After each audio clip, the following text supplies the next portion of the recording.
Hey guys, I can't talk long. I'm late for a banquet in my honor at Carnegie Hall where I'm the keynote speaker. So I'm going to make this brief and say, hey, this episode is about fascia. You're going to love it. The Gym Philosopher provides.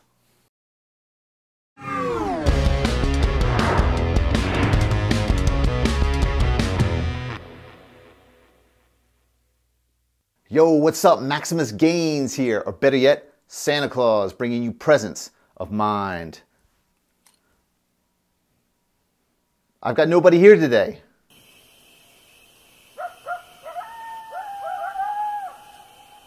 All of the philosophers went downtown to the Agora to pick up chicks, so you're going to have to rely solely on my guidance for today's episode. Today we are talking about fascia. Now you've probably heard that term both in and out of the gym, and you probably have a vague understanding of it. And with gym philosophy, that's a good enough starting point. So let's discuss the minutiae of this very seldom understood tissue of the human body. All right, we've got a lot of subject matter to discuss today, so let's get to it. As always, we begin our rant with a definition. The word fascia originates from our Latin-speaking friends and means band. No. No, no, no. A band or sheet of white pink fibrous connective tissue. Definition: connective tissue. Connective tissue are support structures throughout the body made up primarily of collagen and also elastin. These structures include ligaments, tendons, and yes, fascia. Their primary purpose is to support and protect the internals of the body.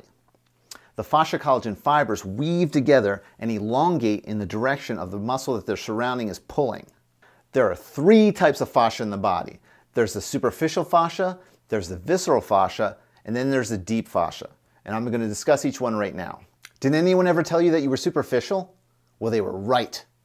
At least your fascia is, or part of your fascia. Our first type of fascia is superficial fascia, and that's located in the subcutaneous layer, or the lowest layer of the skin. It also surrounds all the organs and glands in the body. Now, since it's in the sublayer of the skin that contains the adipose or fat tissue, it's what gives our body its shape. As we age, there's a breakdown of the collagen and elastin in the connective tissue that causes the skin to appear loose and saggy. Okay, check this out. Looking at this cross-section of the skin, you can see it's like a Big Mac. Except instead of 2 all-beef patties, special sauce, lettuce, tomato on a bun, you have skin, fascia, muscle, and fat. Delicious. Here's another picture where you can see the superficial fascia lodged in the yellow adipose tissue. If we look lower in the picture, we see the deep fascial membrane, which I will discuss in a minute. Our second type of fascia is visceral fascia.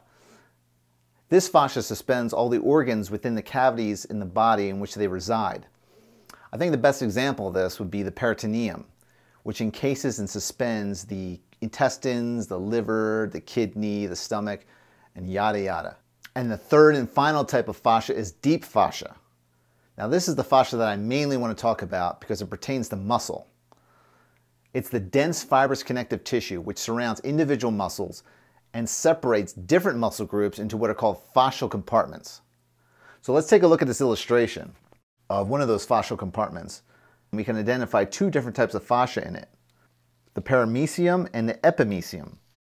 Now, looking at the paramecium in the picture, it's connective tissue or fascia that surrounds a bundle of muscle fibers or fascicles. And then those bundles are grouped together and ensheathed by a larger fascia called the epimecium. Here's some fascia. And here's some fascia. And here. Ew! What is that, a horse?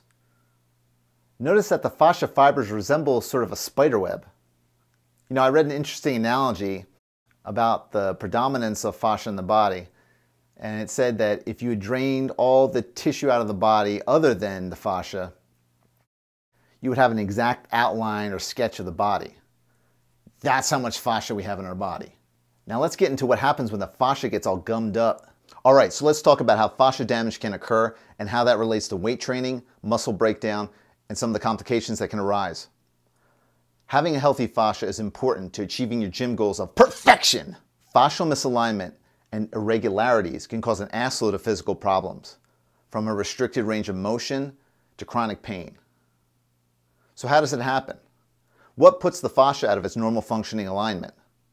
Well, during repeated stress or injury, the collagen fibers that make up the fascia rupture, and then new fibers are created and deposited at the damaged sites. These collagen fibers adhere to each other and form scar tissue, or what is referred to as an adhesion. These adhesions limit the elasticity of the fascial sheet and limit the range of motion of the muscle. These dysfunctional areas also become knotted up, which misaligns the natural friction of the fascial sheets, and the muscles have to compensate for this by moving in a new pattern of least resistance. Okay, so here's your fascial tissue, here's your muscle tissue. Normally they're just gliding across each other until adhesions form, and then it makes it a little bit more difficult to do. Then the knots form, and then it's just a complete different range of motion. And then this is just breakdancing.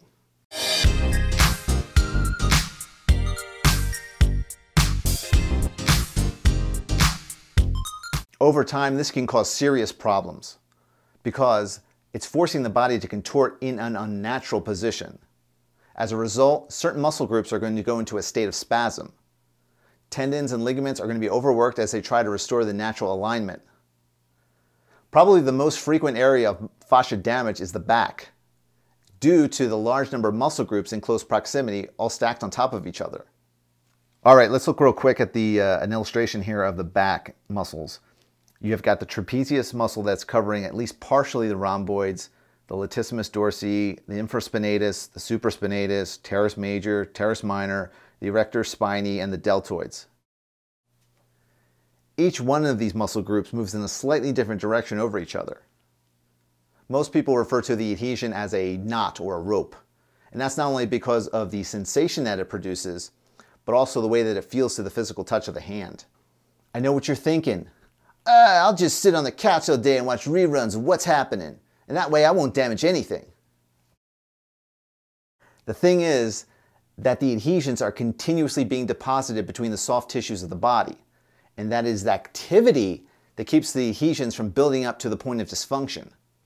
A person who likes to smash it up in the gym or just leads an active lifestyle limits the chance that these adhesions will build up because due to the body movements, the adhesions are broken up and reabsorbed. Now, it's counterintuitive, but leading a sedentary lifestyle can actually produce an injury. The treatment to relieve these dysfunctions of the body's connective tissue is called myofascial release. And that simply aims to release all the collagen fiber adhesions and return the body to its natural aligned pain-free state. So here are some myofascial release techniques that you can do at home or at the gym. We've got the pressure wave, we've got the Tack and Floss, and we've got the Voodoo Band. Now each one of those in that order builds upon the previous one. First off, we have the pressure wave, and that's when you apply pressure in the direction of the restriction of movement and hold. And hold, and hold. Hold for about 20 to 30 seconds. This is where most of the criticism of foam rollers comes into play, as in most people just roll over the adhesion briefly and they don't hold it. But that's just a problem in technique that can be remedied. And now into the Tack and Floss method. This is where you apply pressure as you did with the pressure wave, except now you contract and extend the muscle. Do not perform the full range of muscle contraction, only the range in where you feel pain and stiffness. Now it sucks, right? Do this repetitively and work the area. I've included a video below of a guy explaining this technique and performing it in case you're interested. And finally, we have the Voodoo Floss Band or Voodoo Band. This method is a consolidation of the pressure wave and the Tack and Floss. It involves wrapping the troubled area with some sort of compression device, such as a thin resistance band or a compression sleeve or knee wraps, just like I have right here. Voodoo, voodoo. So for example, let's say that your troubled area is your quadricep. Well, you would take that quadricep and wrap it tightly with a resistance band, and then perform the leg exercises you normally would. The compression is going to hold down the adhesion, while the movement will slide the soft tissue across the fascia. This is particularly efficient for any sort of limb injury, as in it not only treats the injury, but it also exercises the muscle at the same time. I wouldn't try this for any torso muscle, especially not the neck. It's just not mechanically advantageous, and it's just silly looking too. I'm putting a link below to a video done by the same guy that did the Tack and Floss method. He does one for the Voodoo Band method as well. and it's pretty informative. So if home remedies just aren't doing it for you, and the problem persists where you feel that you need some professional assistance, then check out the following. Massage therapists. These people specialize in removing knots and misalignments in the fascial tissue. They're generally pretty expensive though, but sometimes you can work something out with your health insurance company if you go see a doctor and get a referral. Chiropractors. Now a chiropractor is just going to send you to a massage therapist, either one that they have on site or they'll refer you to one off site.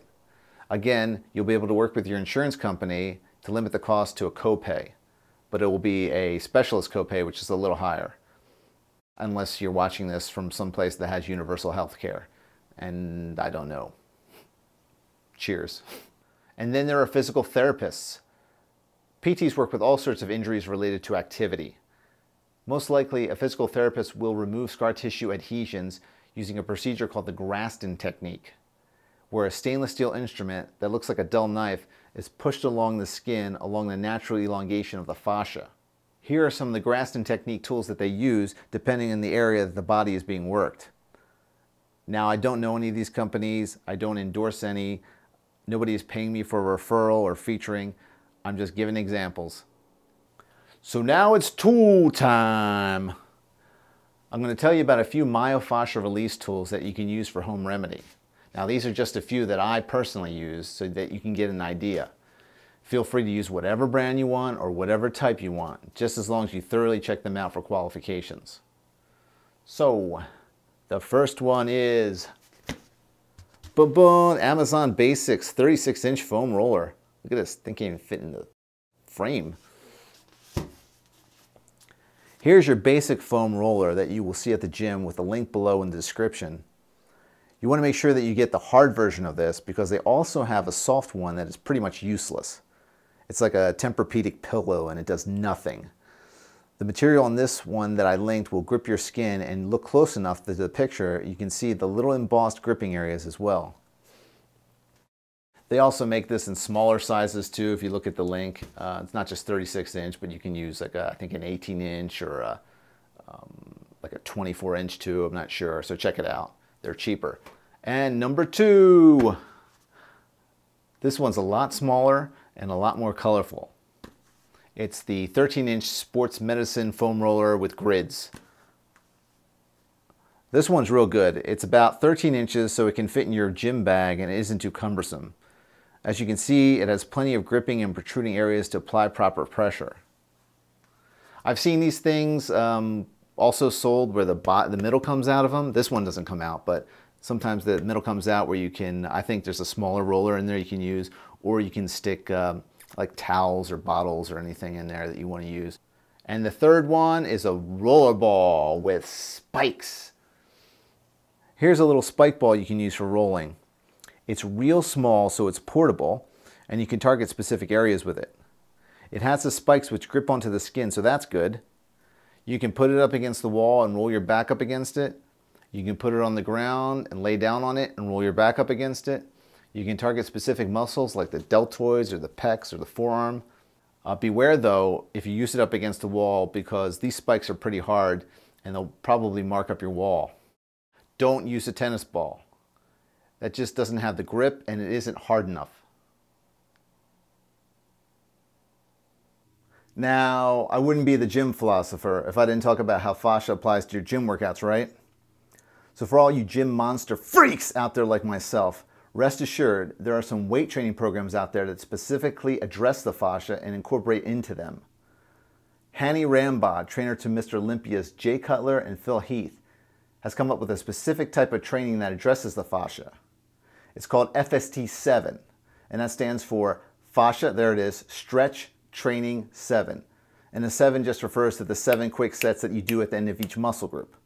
And the way the program works is that you do 3 or 4 sets of what they call base exercises for a muscle group, and that's typically 8 to 10 repetitions per set.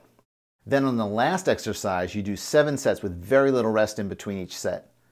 I think the goal is 30 seconds between each set, but that's not even really resting because you're performing stretching exercises of the muscle group that you're working during that time. Actually, I do stretches on the base sets as well when I do this program. The theory, or philosophy I should say, is that by stretching the fascia, you're increasing the elasticity, and at the same time breaking up the fascial tissue, which will allow more blood to flow into the muscle. Blood flow is important because it brings in all the nutrients and protein into the muscle tissue. Plus, keeping the fascia pliable, try saying that 3 times in a row. Keeping the fascia pliable, you're allowing room for the muscle to grow as opposed to the muscle being stunted from growth with a rigid fascia. That's the theory. Now, I've done this program a couple of times and I've been pretty pleased with the results. I feel soreness in my muscles after the workout, which is a key thing that I look for when I'm working out. It doesn't take that long to do, but boy, man, you better get a good pre-workout in you before you do this because it will exhaust you. So try it out for yourself and see if it works for you, or don't. But here's the info. Do with it what you will. So those are the facts on the fascia. As always, if you benefited in any way, please drop a like, comment, share, subscribe. Don't cost nothing. Right now, I think I'm going to head on down to the Agora and try my luck. But I've got plenty of free content coming along the way, so stay tuned. And remember, now you know something.